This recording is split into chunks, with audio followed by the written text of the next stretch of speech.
Hi, I'm Becky Jalbert, Product Manager for Matrix Fitness. Matrix Fitness is a division of Johnson Health Tech, the fourth largest fitness equipment manufacturer in the world. We've had the privilege of teaming up with Johnny G, the creator of spinning, on his latest innovation called the Johnny G KRANKcycle by Matrix.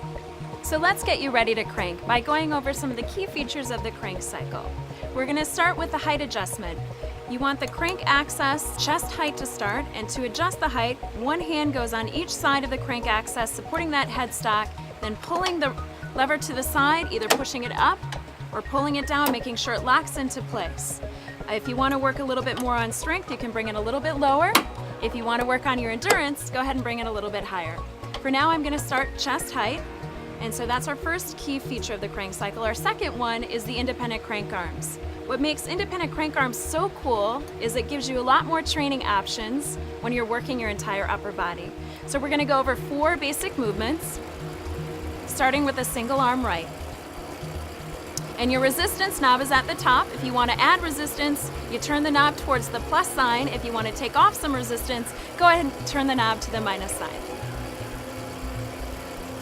So while you're cranking, and I hope you're doing this with me, you just want to get the technique down first, pushing and pulling to the outer edge of that circle. Nice and fluid, nice and soft. So we can also work our left side, single arm left. It might feel a little bit different, one side versus the other. That's okay. It's all about working to get our body back in balance from the left to right. Pushing and pulling to that outer edge. If you feel a little slip or catch, you really need to focus on that transition from the push to the pull or the pull to the push. So in addition to the singles, you can also do what's called a double by adding a little more resistance, letting those crank arms go back to home base right at the bottom, sinking them up at the bottom, rolling them together over the top. You might start to feel one side maybe get ahead of the other one, that's okay. You focus to keep your body in balance from left to right. And again, make sure your resistance matches your speed.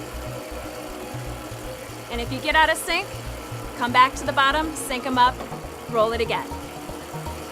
So the last move we have is called the split. For the split, you bring one to the top, one to the bottom, and hold 180 degrees of separation. This is usually the most challenging one for people to get, but that's okay. It takes a little patience, a little practice. So you can do all these moves seated, like I just did, or you can also do them standing by adjusting the height.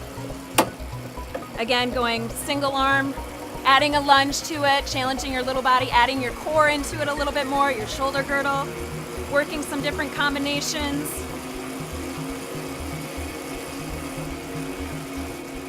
And just having some fun. So one more feature I want to talk about next is called the rotation mechanism. This allows us to work the back side of our body. So we always want to bring the headstock to the very top position. And the reason we want to do that is if you leave it here and grab the rotation lever, flip it around, and you're seated, it's a little bit hard to reach. So we always want to remember to bring it to the top, grabbing that headstock, pushing it up to the most upright position, pivoting it around and locking it into place. If it's not locked, you're going to get a lot of movement. So make sure it's locked, and then pivot the headstock back towards your chest. Now we can work your backside, working on our posture, getting the shoulder back and down, and doing all those same moves that we did with forward rotations. Splits, doubles, singles, combinations. Great, so the last thing I want to cover is this seat, which I think is one of the coolest features. It comes off nice and easy. Now this allows people in wheelchairs to roll on up to the machine, pivot it down into place.